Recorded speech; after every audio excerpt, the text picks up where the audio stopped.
প্রিয় দেশবাসী, আমি মাঝে মাঝে ভিডিও ছাড়ি ভিন্ন ভিন্ন কারণে, ভিন্ন ভিন্ন উদ্দেশ্যে।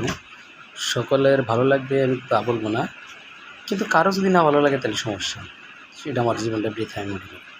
আজ আমি যে বিষয়ে কথা বলতে চাচ্ছি, আমার বাংলাদেশের যারা নীতি নির্ধারক, আমলা, বিশেষ করে যারা সংসদ এবং সচিব, ডিসি, এসপি যারা আছেন, এদের প্রতি এবং সুশীল সমাজ যারা আছে তাদের প্রতি আমার অনুরোধ যে বাংলাদেশ নয়, পৃথিবীটা এখন গ্লোবাল ভিলেজ হয়ে আছে। তার মানে আমি আপনাদেরকে স্মরণ করে দিতে চাচ্ছি যে পৃথিবীটাতে এখন মানুষ যে কোনো জায়গায় যোগ্যতা অনুসারে বা সুযোগ পেলে যে কোনো জায়গায় যেতে পারে।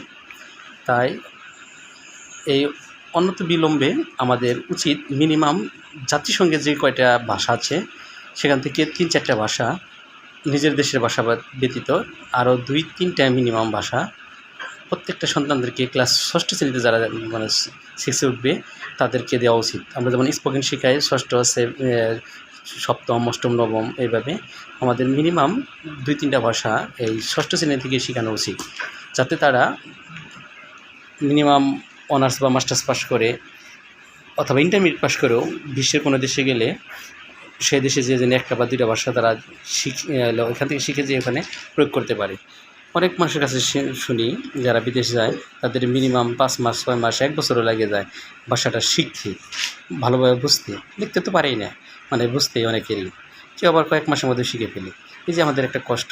আমরা যদি জাতিসংঘের যে বিশেষ 5টা 6টা ভাষা আছে তার মধ্যে যদি আমরা 2টা বা 3টা ভাষা নিয়ে নিই, যে এই 3টা ভাষার সামনে এই 50 বছর বা 100 বছর অনেক আরও রাজত্ব করবে আরও, শেষে বিশেষ করে ইংরেজি, আরবি, তারপর ফ্রেঞ্চ, এই ভাষাগুলো যদি আমরা আয়ত্ত করতে পারি। পাশে 2-1টা দেশ আছে, চীনের মান্দারিন, চীন, ওদিকে জাপানিজ, কোরিয়ান, কারণ এগুলোতে আমাদের অনেক চাহিদা আছে। ইউরোপের 2-1টি ভাষা, এগুলো যদি আমরা মানে সচরাচর একজন স্টুডেন্ট ইচ্ছা করবে যে এই 2টা বা 3টা ভাষা নেবে, ওখানে পরীক্ষায় পাশের নাম্বার না থাকবে না, কারণ আমরা তো আবার পরীক্ষায় বাধা দিই, পরীক্ষায় কোনো পাস নাম্বার থাকবে না সেখানে। শুধু তারা শিখবে, শিখে ভবিষ্যতে যদি কোনো বিশ্বের কোনো দেশে যায় যাতে সেখানে যায় প্রয়োগ করতে পারে। এটা অনুরোধ রইল আমাদের উপর পক্ষের যারা কর্তৃত্ব দাঁড়িয়ে আছেন তাদের প্রতি। এই বিষয়টা ভেবে নেবেন, ভাববেন, এবং কি যতদূর সম্ভব সামনে 26 সাল থেকে যদি প্রয়োগ করা যায় এমন একটা প্রচেষ্টা চালিয়ে যাবেন।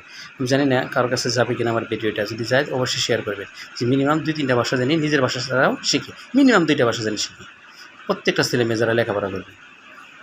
সবাই ভালো থাকুন, সুস্থ থাকুন, আল্লাহ হাফেজ।